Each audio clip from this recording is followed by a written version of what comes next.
Hope. Maintaining your mind. How do you put hope out into the world when it seems so vacant sometimes? I recall Les Brown saying, life is a fight for territory. Life is all an animal itself. It can butcher you. It can swing at you. It can throw you in the depths of hell, and yet not care. Because life will be life, right? And yet, how do you continue to put hope out into the world? Especially when there's darkness all around you. Spirits that they carry so much heavy weight. Some of them been carrying the same weight for 60, 75, 85 years. This world will have you, if it will, if it may. Hope. What is hope? How do you define hope and what it is? What is hope? What does hope mean to you?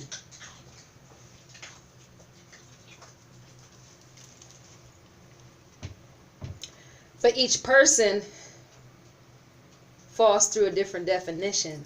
It's not the same for each person. Because every person holds their own position. Every person holds their own personality and their own dreams and their own waking tales late at night when no one is around and there's nothing but the sky and the stars and the moon. Hope. Some see hope as freedom. They see it as a free, easy escapism route to take when they can't stand to bear the blows of life itself and the wind blowing so briskly. Oftentimes, how I view hope is I see it as a shadow. It moves around with me. It reflects back to me everything I've always wanted, everything I always needed, and things I prayed for. Hope to me is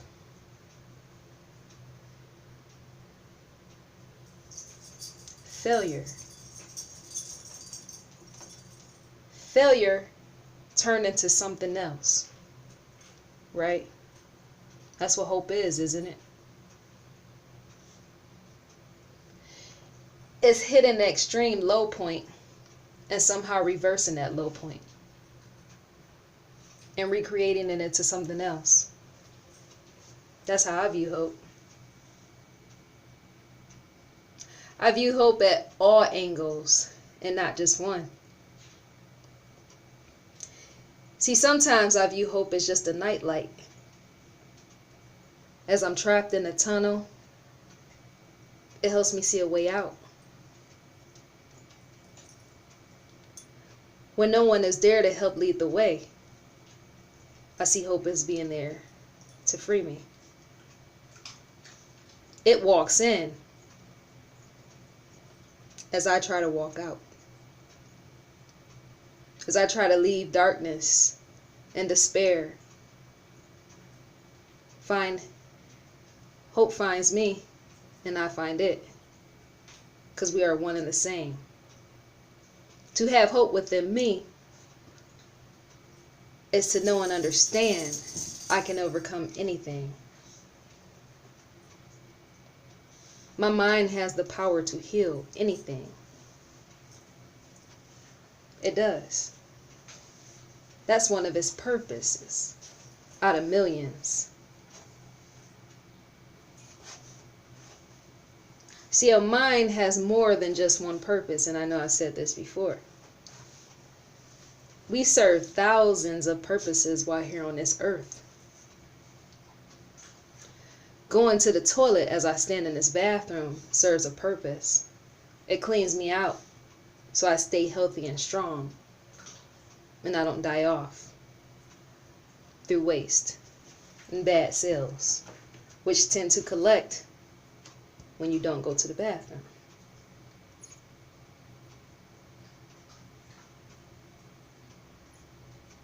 There's hope knowing that I will get up and be able to walk to this bathroom and be able to go.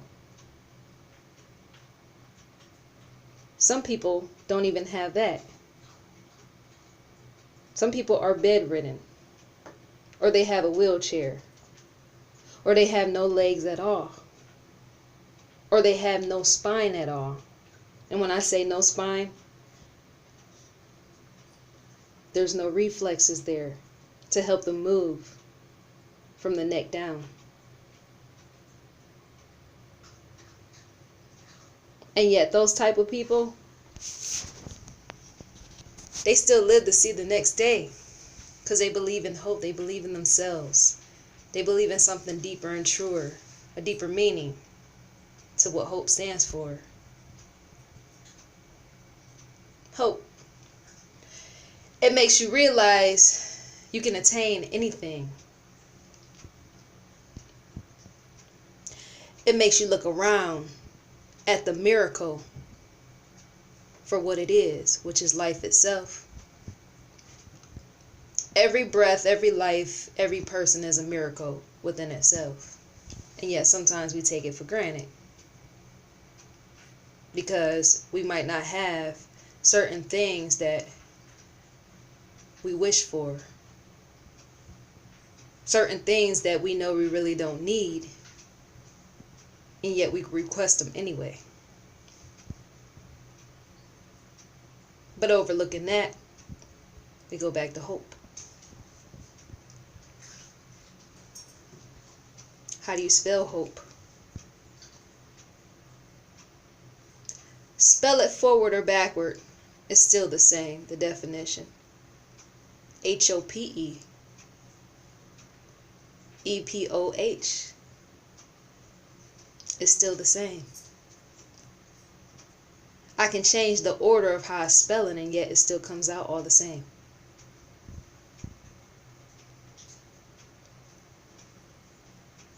It spells presence. It spells the here and now.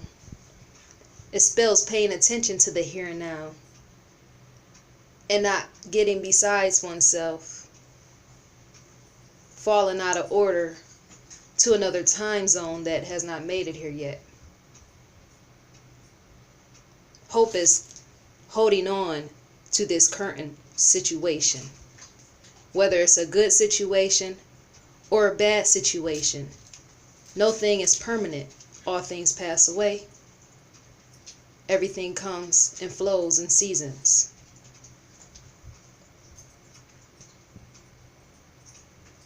As hope presents itself, being the air you breathe, let it come in and let it flow out.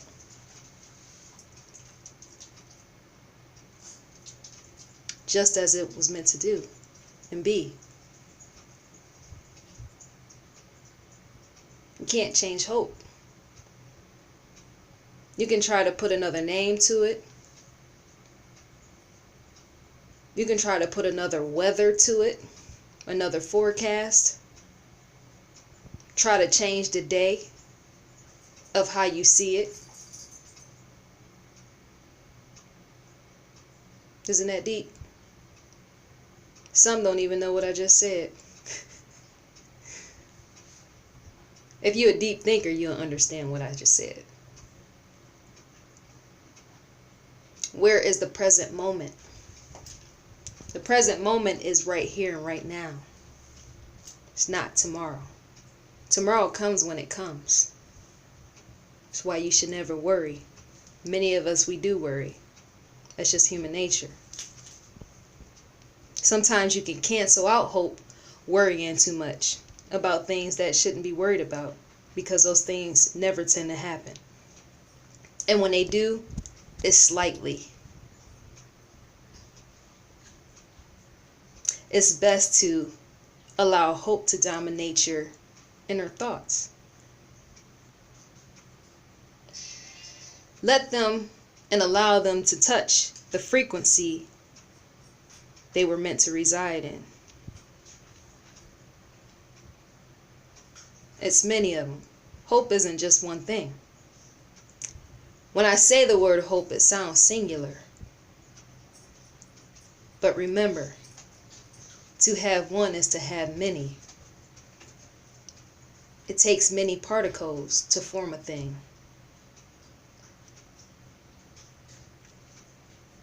It takes various pieces to form a thing.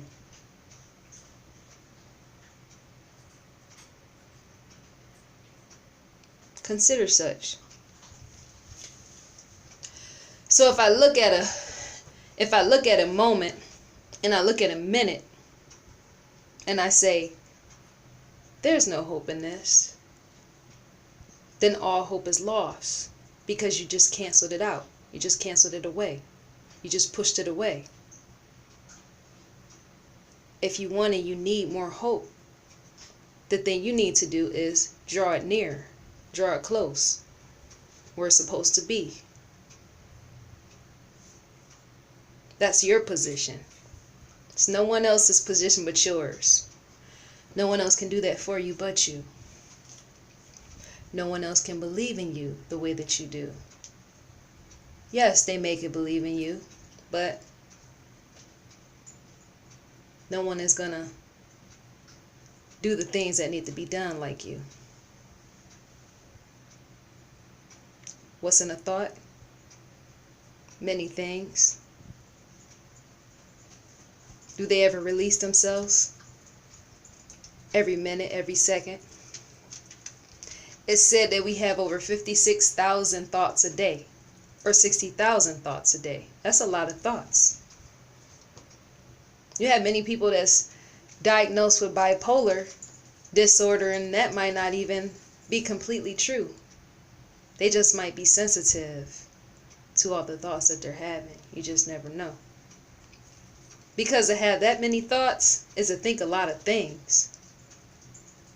And then thinking a lot of things is trying to equate for all to add up. And at the end of that sometimes comes feeling despair. Because if you feel that you can't change certain things, then you might feel, then what's the point? And yet everything serves a reason. Nothing comes without a reason. Even existence itself, existing holds a reason.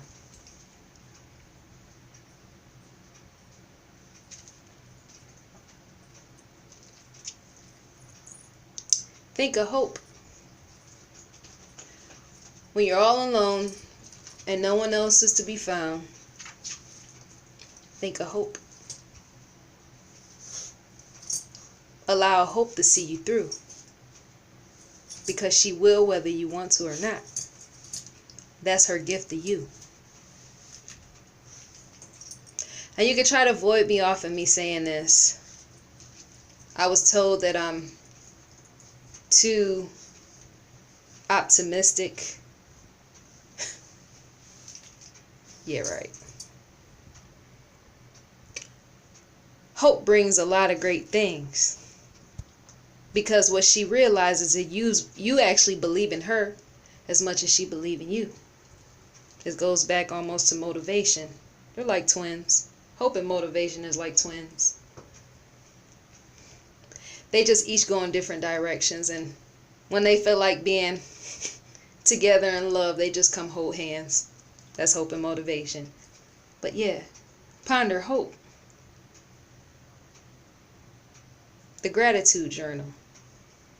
It's often spoken of, but more people should consider starting a gratitude journal, because what that helps you do is document all the things of being thankful for. Motivation is one and hope is one.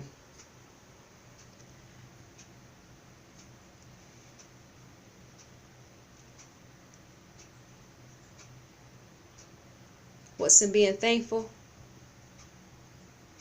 Surviving, being alive, and loving on hope.